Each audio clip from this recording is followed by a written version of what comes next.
Good evening and thanks for joining us. Prime Minister Justin Trudeau, already shaken by accusations from Jody Wilson Raybould, has just taken another serious hit. A second trusted cabinet minister has quit. Jane Philpott was president of the Treasury Board. She's also served as the federal health minister.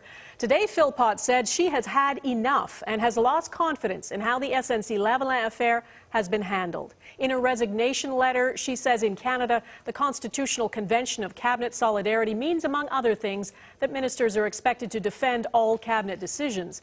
A minister must always be prepared to defend other ministers publicly and must speak in support of the government and its policies.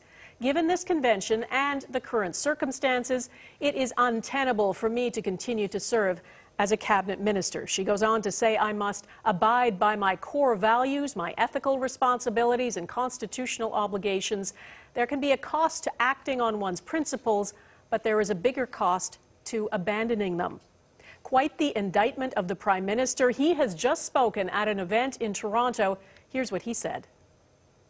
I know Ms. Philpott has felt this way for some time, and while I am disappointed, I understand her decision to step down, and I want to thank her for her service. In a democracy like ours, and in a space where we value our diversity so strongly, we're allowed to have disagreements and debate.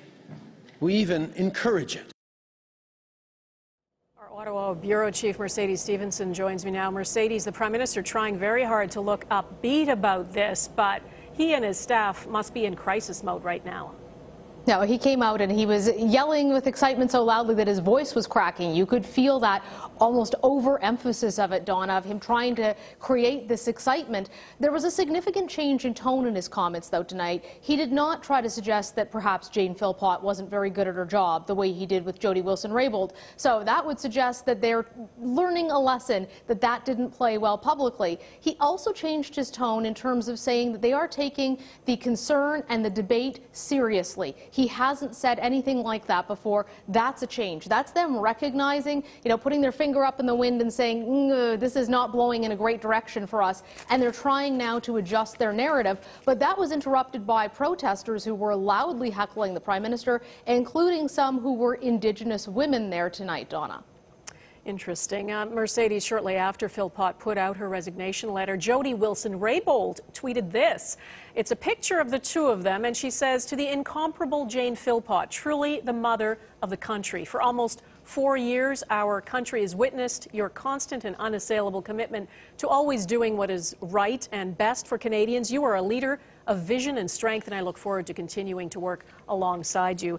Mercedes, if Philpott is feeling like she doesn't have confidence in this government, effectively, this Prime Minister, is this the start of a fracture? What is the rest of Cabinet and possibly the rest of Liberal caucus feeling?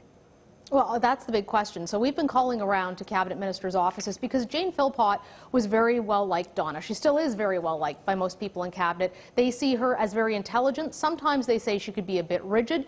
Interesting, because that's the same term that was used with Jody Wilson Raybould. But that she was principled. She was very, very bright. She was very capable. She was the government's problem solver and could be given some of the most difficult files, including the Indigenous file, which the Prime Minister cited tonight, with getting rid of a number of those boil water advisories on Canada's First Nations reserves.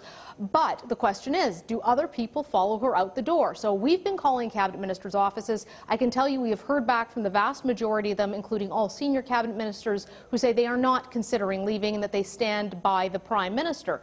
However, I have also talked to Liberal sources who say that Jane Philpott had made her feelings clear around the cabinet table. She had raised concerns, and that there were some people who knew she was mulling over resigning. But when that cabinet shuffle happened on Friday, people thought she'd put that aside, because why would you announce this the first business day after yet another cabinet shuffle? So it did surprise some. The Prime Minister says he was aware of her feelings, which would certainly seem to confirm what Global News has learned, but they weren't expecting a resignation today, according to my sources. Obviously very difficult for the Prime Minister, because what she has said in that letter is damning.